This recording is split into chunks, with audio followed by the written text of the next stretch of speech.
Apple might be in a tight situation with their battery replacement plan as analysts predict major losses. Samsung details what to expect with its newest Exynos mobile processor, and OnePlus has just surprised us with another awesome addition for the OnePlus 5T. I'm Jaime Rivera, and yesterday's comments about a name for the show in Spanish ended up in t-shirt comments and, I don't know, just bring in some more ideas. This is Pocketnow Daily.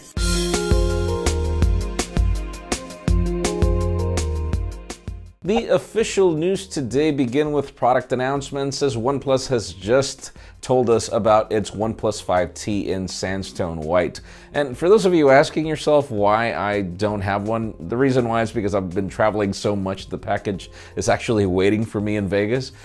So yeah, I cannot wait to get this unit, and the coolest part is, in addition to the fact that it brings a new type of finish on the design, well, it pretty much is priced like your typical 128GB variant of the OnePlus 5T, so you get pretty much all the bells and whistles and this new color option. You can learn more in the description. Other interesting official news is that, well, speaking of CES, believe it or not, the FCC Chairman was supposed to speak at the event, and he just canceled. And you wonder exactly why. I mean, does it really have to do with the fact that he imagined exactly what was going to happen, meaning everybody would just go crazy at him for the whole net neutrality deal and everything?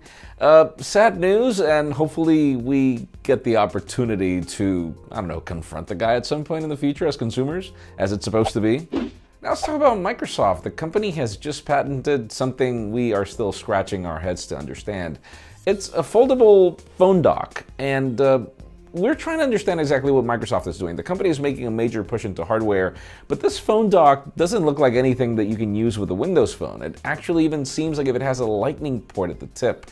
So, well, yeah, Microsoft has really been expanding into other platforms, so hardware for other platforms is the next deal, I guess. Now let's move the spotlight over to Samsung and the Exynos 9810. The company has sort of detailed what to expect from the fact that it's got slightly faster clock speeds when compared to the Snapdragon 845, even though these processors are pretty much made by Samsung, at least from the manufacturing standpoint. But most interesting, we've got some sort of a neural engine here that Samsung didn't really detail, in addition to the fastest LTE speeds, etc. We should learn more at CES.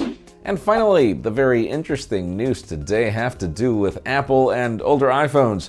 As this is very interesting, we've got analysts predicting that because of this whole battery replacement deal, Apple is going to lose a crazy $10.3 billion this year, pretty much not selling 16 million iPhones. And the reason why is because, well, if you're a consumer and you're not really looking into upgrading, you're definitely just going to pay $29, replace the battery, and get your phone running like new. That's the, I guess, thought process of the analysts. But the question today, what do you think? Do you think that consumers are really going to halt from upgrading because they can make their older iPhones run faster? In my case, I don't think consumers behave that way, particularly people that are in contracts. They are up for an upgrade, and guess what they'll do? They'll just upgrade and probably bestow the old iPhone to somebody else, or they will, some people have yearly replacement plans where they'll just replace their phone. That's the way I see it, but leave us a comment down below. We'd love to know your opinion. Friends, again, if you want to get the news earlier, follow us on Pocketnow.com and subscribe to our channel by hitting this button up here. You can watch yesterday's Pocketnow Daily up here and our review of the iPhone 10 down here. You can also follow me on Twitter, Jaime_Rivera, or on Instagram at Jaime Rivera. Please give this video a thumbs up if you like what you saw. I am Jaime Rivera. Thanks so much for watching. We'll see you tomorrow.